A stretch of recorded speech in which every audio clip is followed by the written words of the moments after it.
பண்ணிட்டே பரவா படிடா. Hello guys, welcome back to my channel. இன்றைக்கி நம்ம என்ன சம்மரி பார்க்க போகிறோம் அப்படின்னா, ஆஃப் அட்வர்சிட்டி. இதை எழுதினவங்க ஃப்ரான்சிஸ் பேக்கன். இவர் ஒரு ரைட்டர் அண்ட் ஆல்சோ ஃபிலாசபர். அட்வர்சிட்டினா என்ன மீனிங்னா மிஸ்ஃபார்ச்சூன். ஓகேவா, நம்ம லைஃப்பில் நிறைய ப்ராப்ளம்ஸ் வரும், நிறைய சாரோஃபுல்லான விஷயங்கள் எல்லாம் நடக்கும். ஸோ அது எல்லாமே ஹியூமனோட லைஃபுக்கு எவ்வளோ இம்பார்ட்டண்ட் அப்படின்றத ரொம்பவே அழகாக இந்த எஸ்ஸேல சொல்லியிருக்கிறாங்க. இந்த பர்டிகுலர் எஸ்ஸே 1625 பப்ளிஷ் பண்ணியிருக்கிறாங்க. இவரோட எஸ்ஸே கலெக்ஷனில் தான் இது பப்ளிஷ் ஆகிருக்கு. நியர்லி ஒரு 58 எஸ்ஸேஸ் வந்து ஒன்றா பப்ளிஷ் பண்ணியிருக்கிறாங்க. இதில் வந்து அவரோட பர்சனல் எக்ஸ்பீரியன்ஸ், ஒரு ஸ்பிரிச்சுவல் ஷேடுமே இருக்கும். கிறிஸ்டியானிட்டியில் எந்த அளவுக்கு ஹியூமன் சஃபரிங்ஸ்க்கும் இம்பார்ட்டன்ஸ் கொடுக்குறாங்க அண்ட் ஆல்சோ அவனோட ப்ராஸ்பரிட்டிக்கும் இம்பார்ட்டன்ஸ் கொடுக்குறாங்க அப்படின்றத ரொம்பவே பேலன்சிங்காக எழுதியிருப்பாங்க. ஓகேவா, ஸோ இது வந்து ரொம்பவே சிம்பிளான அண்ட் ஆல்சோ ஒரு ஷார்ட் எஸ்ஸே, பட் அதில் ஒரு டீப் மீனிங் இருக்கும். நம்ம லைஃப்பில் எது கஷ்டம்னு நினைக்கிறோமோ அது கஷ்டம் இல்லை அப்படின்னு சொல்லி புரிய வைக்கிற மாதிரி எழுதியிருப்பாங்க. ஓகேவா, ஸோ எப்படி ஸ்டார்ட் பண்ணுறாங்க அப்படின்னா, ரோமன் ஃபிலாசபரான செனேக்கா அப்படின்றவங்க என்ன சொல்கிறாங்கன்னா, ப்ராஸ்பெரிட்டி அப்படின்றது வந்து ஒரு டிசைரபிள். ஒரு பர்சன் நிறைய ப்ராஸ்பெரிட்டிஸோட ஒரு பிளெஸ்ஸிங்கான லைஃப் லீட் பண்ணுறாங்க அப்படின்னா அது ஒரு டிசைரபிள் தான் அப்படின்னு சொல்கிறாங்க. டிசைரபிள்னு சொல்லும்போது அவங்களுக்கு என்ன வேணுமோ அது அவங்கக்கிட்ட இருக்குது. ரொம்ப ஃபார்ச்சுனேட்டான ஒரு லைஃப் அவங்க லீட் பண்ணிகிட்டு இருப்பாங்க. ஆனால் அது வந்து பிளெஸ்ஸிங்காக இருக்குதா அப்படின்னு கேட்டால் இல்லை.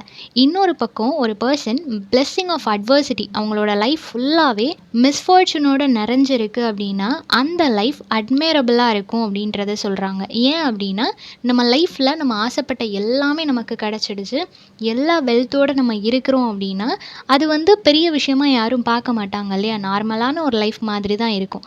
ஆனால் ஒரு பர்சன் லைஃப்பில் நிறைய அடி வாங்குறாங்க, பட் எல்லாத்துல இருந்தும் எழுந்து வராங்க அப்படின்னா அதை எல்லாருமே ஒரு இன்ஸ்பிரேஷனாக பார்ப்பாங்க. அந்த மாதிரி தான் இந்த அட்வர்சிட்டி வரும்போது அது அட்மைரபிளாக இருக்கும் அப்படின்றத சொல்கிறாங்க. ஸோ நம்மளோட லைஃப்பில் மிஸ்ஃபார்ச்சூன் வருது அப்படின்னா அது நம்மளை கேப்பபிளாக மாற்றுது. நம்ம லைஃப்பில் நிறைய மிராக்கிள்ஸ் நடக்கிறதுக்கு, நம்ம ஒர்க் பண்ணுறதுக்கு நம்மளை கேப்பபிளாக மாற்றுது அப்படின்றத சொல்கிறாங்க. நெக்ஸ்ட் என்ன சொல்கிறாங்க அப்படின்னா, காட் வந்து அவங்கக்கிட்ட இருக்கிற ஃப்ரீடமை என்ஜாய் பண்ணுறாங்க.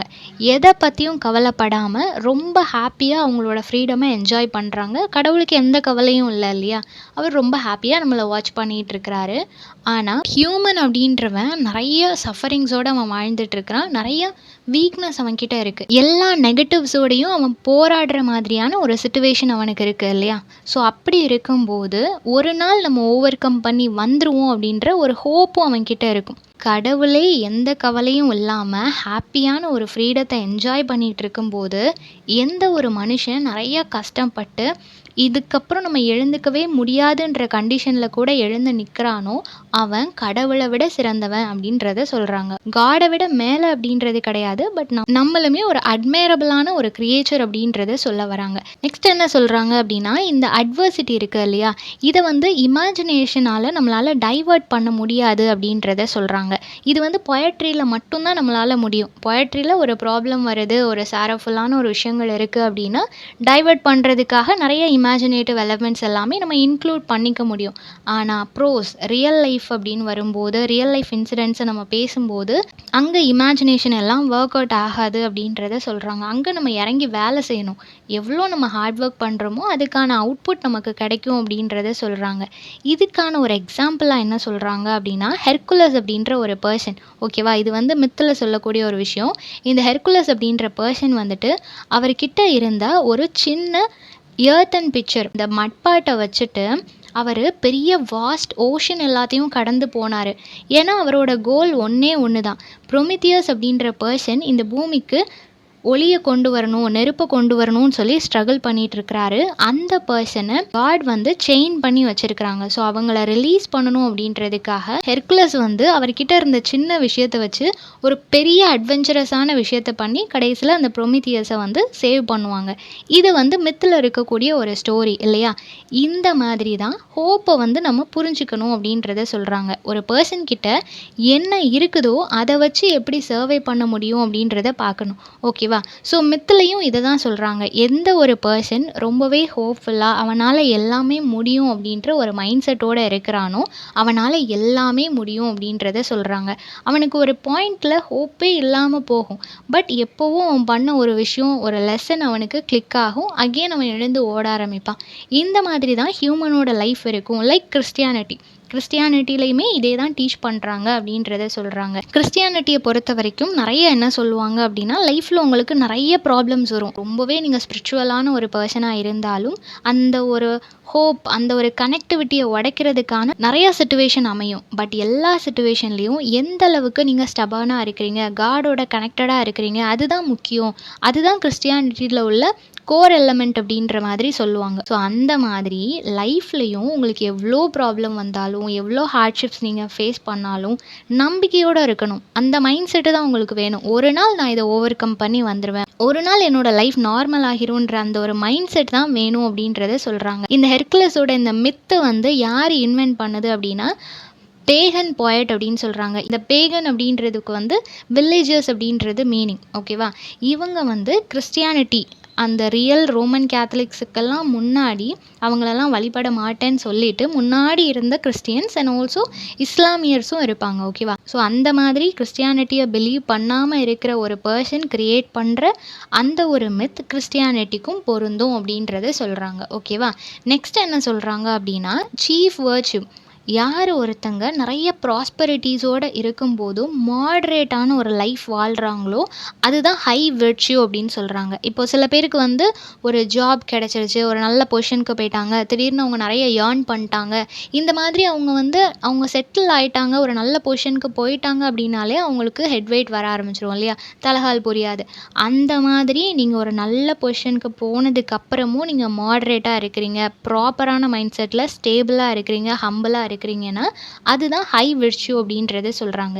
இன்னொரு பக்கம் என்ன சொல்கிறாங்க அப்படின்னா, உங்களுக்கு வந்துட்டு அட்வர்சிட்டி, உங்கள் லைஃப் ஃபுல்லாக நிறைய ப்ராப்ளம்ஸ் வருது, அவ்வளோ ப்ராப்ளம் வரும்போதும் கரேஜியஸாக அது எல்லாத்தையும் ஃபேஸ் பண்ணுறீங்க, ஓவர் கம் பண்ணி வரீங்க.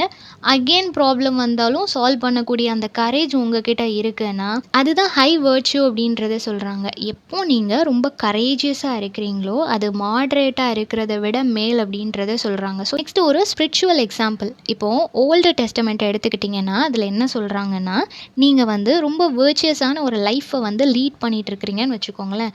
அப்போது உங்களுக்கு ஆட்டோமேட்டிக்காக நிறைய ப்ராஸ்பெரிட்டி, உங்களுக்கு என்னெல்லாம் வளங்கள் வேணுமோ, எப்படி ஒரு லைஃப் நீங்கள் வாழணும்னு நினைக்கிறீங்களோ எல்லாமே உங்களுக்கு வந்து சேரும்.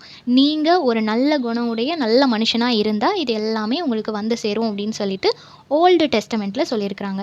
நியூ டெஸ்டமெண்ட்டில் என்ன சொல்கிறாங்க அப்படின்னா, நீங்கள் உங்கள் லைஃப்பில் வரக்கூடிய எல்லா அட்வர்சிட்டிஸ், எல்லா ப்ராப்ளம்ஸ் எல்லாத்தையுமே நீங்கள் ஃபேத்தோட கரேஜியஸாக வெல்கம் பண்ணணும் அப்படின்றத சொல்கிறாங்க. இது வந்து நியூ டெஸ்டமெண்ட்டில் சொல்கிறாங்க. ஓகேவா? ஸோ ஒரு நல்ல மனுஷன் அப்படின்றவன் வேர்ச்சியஸான லைஃப்பை வாழ்ந்தால் அவன் லைஃப் நல்லா இருக்கும் அப்படின்றது ஓல்டு டெஸ்டமெண்ட்லேயும், ஒரு நல்ல மனுஷன்றவன் எல்லா துன்பங்களையும் சந்தோஷமாக ஏற்றுக்கணும், தைரியமாக ஏற்றுக்கணுன்றது நியூ டெஸ்டமெண்ட்லேயும் சொல்கிறாங்க. ஓகேவா? இப்படி சொல்லிவிட்டு அதுக்கப்புறம் என்ன சொல்கிறாங்கன்னா, இந்த மாதிரி அட்வர்சிட்டிக்கு அவங்க இம்பார்ட்டன்ஸ் கொடுக்காததுனால கம்ப்ளீட்டாக ஓல்டு டெஸ்டமெண்ட்டில் அட்வர்சிட்டியை ரிஜெக்ட் பண்ணிட்டாங்க அப்படின்றது மீனிங் கிடையாது. ஏன்னா சாம்ஸ் ஆஃப் டேவிட்டோட திருப்பாடல்கள்லாம் நம்ம எடுத்துக்கிட்டோம் அப்படின்னா அதில் ரெண்டையுமே பேசியிருப்பாங்க. என்ன அப்படின்னா, போத் சாரோஃபுல்லான நிறைய எலிஜி லைக் சாங்ஸ் எல்லாமே அங்கே இருக்கும். எந்த அளவுக்கு ஜாய்ஃபுல்லான, கடவுளை ப்ரைஸ் பண்ணுற மாதிரி ஹாப்பியான சாங்ஸ் எல்லாம் இருக்கோ அதுக்கு ஈக்குவலாக நிறைய சாரோஸ், எலிஜி சாங்ஸும் அதில் இருக்கும் அப்படின்றத சொல்கிறாங்க. ஸோ ஓல்டு டெஸ்டமெண்ட்டில் கம்ப்ளீட்டாக அட்வர்சிட்டியை ஒதுக்குறாங்க அப்படின்றது கிடையாது. ரெண்டுமே இருக்கிறது தான் ஓல்டு டெஸ்டமெண்ட் அப்படின்றத சொல்கிறாங்க. நெக்ஸ்ட் என்ன சொல்கிறாங்க அப்படின்னா, ஓல்டு டெஸ்டமெண்ட்லேயே ப்ராஸ்பரிட்டி ஆஃப் கிங் சாலமோன் அப்படின்றவ வந்து அவரை விட ஒரு அறிவாளி யாருமே கிடையாதுன்ற அளவுக்கு ரொம்பவே நாலேஜபிளான ஒரு கிங்காக இருந்திருப்பார். ஓகேவா? அவரோட லைஃப்பில் எல்லாமே இருந்திருக்கும், ரொம்ப ஹாப்பியாக வாழ்ந்திருப்பார். இந்த பர்சனை பற்றி பேசின அதே ஓல்டு டெஸ்டமெண்ட்டில் தான் மிஸ்ஃபார்ச்சூன், சாரோஸ் இது எல்லாத்தையும் எக்ஸ்பீரியன்ஸ் பண்ண ஜாப் அப்படின்ற பர்சனை பற்றியும் பேசியிருக்கிறாங்க. ஓகேவா? ஸோ ரெண்டுமே ஓல்டு டெஸ்டமெண்ட்டில் தான் இருக்குது. ஸோ ரெண்டு ஷேட்ஸையுமே அங்கே கவர் பண்ணியிருப்பாங்க. பட் அவங்க நிறைய இம்பார்ட்டன்ஸ் கொடுக்கறது அட்வர்சிட்டிக்கு கிடையாது அப்படின்றத அவங்க சொல்ல நினைக்கிறாங்க. நெக்ஸ்ட் என்ன சொல்கிறாங்க அப்படின்னா, எந்த ஒரு பர்சன் அவங்க லைஃப்பில் ஃபுல் ஆஃப் ப்ராஸ்பெரிட்டி, ரொம்ப சந்தோஷமாக எல்லா வளங்களோட சந்தோஷமாக வாழ்கிறாங்களோ அந்த பர்சனோட லைஃப்பில் ஃபியர் இருக்கும் அப்படின்றத சொல்கிறாங்க. ஓகேவா? அட் த சேம் டைம் எந்த பர்சன் அட்வர்சிட்டி, லைஃப் ஃபுல்லாக ப்ராப்ளம், எதை எடுத்தாலும் அதில் வந்து நெகட்டிவாக தான் நடக்குது அப்படின்னு இருக்கிற ஒரு மனுஷன் அவனோட லைஃப்பில் ஹோப் இருக்கும் அப்படின்றத சொல்கிறாங்க. ஓகேவா? எவ்வளோ சந்தோஷங்களோட இருந்தாலும் உங்ககிட்ட ஒரு பயம் இருக்கும். ஆனா, எவ்வளோ கஷ்டத்துல இருந்தாலும் அதுலேருந்து வெளிய வந்துருவோன்னு இவன்கிட்ட ஒரு நம்பிக்கை இருக்கும் அப்படின்றதையும் சொல்றாங்க. ஸோ, உங்களுக்கு வேணுன்றதெல்லாம் உங்ககிட்ட இருந்து அத அனுபவிக்க முடியாம இருக்கிறதுக்கு, நீங்க எதுவுமே இல்லாம அதுக்காக தேடி ஓடிட்டு இருக்கிறது எவ்வளோ பெட்டர் அப்படின்றத சொல்றாங்க. நெக்ஸ்ட் என்ன சொல்றாங்க அப்படின்னா, இதுக்கு ஒரு சின்ன கம்பேரிசன். இப்போ லைட் கலர் ஷேட் இருக்கிற ஒரு ஆரி ஒர்க் நம்ம எடுத்துக்கிட்டோம், இல்ல எம்ப்ராய்டரி எடுத்துக்கிட்டோம்னு வச்சுக்கோங்களேன். லைட் கலர் ஷேட்ல எம்ப்ராய்டரி போடுவாங்க இல்லையா? லைட் கலர்ல இருக்கக்கூடிய த்ரெட்ட வச்சு எம்ப்ராய்டரி போடுறோம். அது என்ன துணியில போடுறோம்னா, நல்ல டார்க் ஷேட் இருக்கக்கூடிய ஒரு துணியில போடுறோம். லைக் இப்போ வந்து ஒரு லைட் எல்லோ கலர் நூல வச்சு எம்ப்ராய்டரி போடுறோம் அப்படின்னா, அது பார்க்க ரொம்ப அழகா இருக்கும். அதே இது ஒரு டார்க் கலர்ல இப்போ ஒரு பிளாக் கலர் நூல வச்சு எல்லோ கலர் கிளாத்ல டிசைன் போடுறோம் அப்படின்னா, அது கொஞ்சம் டிம்மா இருக்கும் அப்படின்றத சொல்றாங்க. ஓகேவா? விச் மீன்ஸ் டார்க் கலர் அதிகமா இருக்கணும், லைட் கலர் கம்மியா இருக்கணும். இதுல டார்க் அப்படின்றது நம்ம லைஃப்ல இருக்கக்கூடிய ப்ராப்ளம்ஸ். ஸோ ப்ராப்ளம் நம்ம லைஃப்ல கம்ப்ளீட்டா நெறையா இருக்கும்போது, எம்ப்ராய்டரி அப்படின்ற அந்த ஹோப் இருக்கும்போதும், எம்ப்ராய்டரி அப்படின்ற சின்ன சின்ன சந்தோஷங்கள் அப்பப்போ வந்து போகும்போதும் பார்க்குறதுக்கு நம்ம லைஃப் ரொம்ப அழகாக இருக்கும். வாழ்கிறதுக்கும் சரி, பார்க்குறதுக்கும் சரி அழகாக இருக்கும் அப்படின்றத சொல்கிறாங்க. ஸோ கம்ப்ளீட்டாக சந்தோஷம் இருக்குது, அப்பப்போ நமக்கு ஏதாவது ப்ராப்ளம் வருது, அது உடனே மறைஞ்சு போகுதுன்னா அது ரொம்ப சுவாரஸ்யமாக இருக்காது இல்லையா? ஸோ லைஃப் வந்து எப்போ அட்வென்ச்சரஸாக மாறுதோ அப்போ தான் அழகாக இருக்கும் அப்படின்றத சொல்கிறாங்க. நெக்ஸ்ட்டு இன்னொரு கம்பேரிசன் என்ன சொல்கிறாங்க அப்படின்னா, ஏலக்காயாக இருக்கட்டும், கிராம்பாக இருக்கட்டும், இது எல்லாம் நார்மலாக இருக்கும்போது அதோட ஸ்மெல் நமக்கு தெரியும் தான். ஆனால் இன்னும் அதை க்ரஷ் பண்ணும்போது இடித்து தான் நம்ம யூஸ் பண்ணுவோம் இல்லையா? ஸோ இடித்து போடும்போது அதோட டேஸ்ட் இன்னும் ஜாஸ்தியாக இருக்கும். ஏலக்காவை முழுசாவே போடலாமே, ஏன் போடல? ஏன்னா இடித்து போடும்போது தான் அது இன்னும் டேஸ்ட்டாக இருக்குன்றது நமக்கு தெரியும். ஸோ அந்த மாதிரி தான் லைஃப்பில் யார் ஒருத்தங்க நிறைய அடிபடுறாங்களோ அவங்க ரொம்ப ஷைன் ஆவாங்க, அவங்க ரொம்ப பக்குவமாவாங்க, நிறைய விஷயங்கள் அவங்களுக்கு தெரிய வரும் அப்படின்றத சொல்கிறாங்க. எதுவுமே எக்ஸ்பீரியன்ஸ் பண்ணாமல் நம்ம ரொம்ப ஜாலியாக சேஃபாக ஒரு லைஃப் வாழ்கிறோம் அப்படின்னா நமக்கு எதுவுமே தெரியாத ஒரு பர்சனாக தான் நம்ம இருப்போம் அப்படின்றத சொல்கிறாங்க. So experience and also hardship இது ரெண்டும் தான் நம்மளை ஷேப் பண்ணும் அப்படின்றத சொல்கிறாங்க. இன்னொரு கம்பேரிசன் என்ன அப்படின்னா, ஊதுபத்தி சாம்பிராணிலாம் இருக்கு இல்லையா? அதெல்லாம் நார்மலாக வச்சோன்னா மண் மாதிரி இருக்கும். அதே நம்ம பேர்ன் பண்ணும்போது அந்த பேர்னிங்லேருந்து வர்ற ஸ்மோக் மூலமாக வீடு ஃபுல்லாக நல்லா ஸ்மெல் வரும் இல்லையா? ஸோ அந்த மாதிரி சில விஷயங்கள் அது கஷ்டப்பட்டால் தான் அதுக்குள்ளே இருக்கிற நல்ல விஷயம் வெளியே வரும் அப்படின்னா, கஷ்டப்படுறதுனால தப்பே இல்லை அப்படின்றத சொல்கிறாங்க. ஸோ ஒரு மனுஷனுக்குள்ளே இருக்கிற வேர்ச்சியூ நல்ல குணங்களாக இருக்கட்டும், இல்லை அவனோட இன்னர் ஸ்ட்ரென்த்தாக இருக்கட்டும், எல்லாமே அவன் வந்து கஷ்டப்படும் போது அட்வர்சிட்டி அப்படின்ற ஒரு விஷயம் அவன் லைஃப்பில் வரும்போது தான் அது வெளியே வரும் அப்படின்றத சொல்கிறாங்க. எந்த கஷ்டமுமே படாமல் நான் பயந்தவன், என்னால் எதுவுமே முடியாது இப்படியே நம்ம சொல்லிட்டு இருந்தோம்னா கடைசி வரைக்கும் அப்படியே தான் இருப்போம். ஒரு டைம் நம்ம பயங்கரமாக ஒரு அடி வாங்கும்போது தான், ஓ என்னால் இவ்வளோ ஸ்ட்ராங்காக இருக்க முடியுமா, என்னால் இதெல்லாம் ஃபேஸ் பண்ண முடியுமா, ஹேண்டில் பண்ண முடியுமா அப்படின்னு சொல்லி நமக்கே தெரியும் இல்லையா? அதனால் லைஃப்பில் அட்வர்சிட்டி அப்படின்றது ரொம்ப இம்பார்ட்டண்ட் அப்படின்றத சொல்கிறாங்க. நெக்ஸ்ட் என்ன சொல்கிறாங்க அப்படின்னா, எந்த ஒரு பர்சன் லைஃப்பில் நல்ல ப்ராஸ்பெரிட்டியோட எல்லாமே அவங்கக்கிட்ட இருக்குது, வேணுன்றது எல்லாம் இருக்குது, அந்த மாதிரி ஒரு பர்சன் எப்போவுமே ரொம்ப ஃப்ளரிஷிங்காக, எப்போவுமே ரொம்ப ஆடம்பரமாக, எதை பற்றியும் கவலைப்படாமல், இந்த மாதிரி தான் அவங்களோட ஆட்டிடியூட் இருக்கும் இல்லையா? எதுக்குமே அவங்க அடங்க மாட்டாங்க, அவங்களோட பாதையில் அவங்க போயிட்டுருப்பாங்க. ரொம்ப ஆர்டரிங் டோனில் அவங்களோட வே ஆஃப் பிஹேவியரிங்கே ரொம்ப வேர்ஸ்ட்டாக இருக்கும். அவங்களுக்கு வெளி உலகத்தை பற்றியோ இல்லை அவங்கள பற்றியோ பெரிய புரிதல் ஒன்றும் இருக்காது.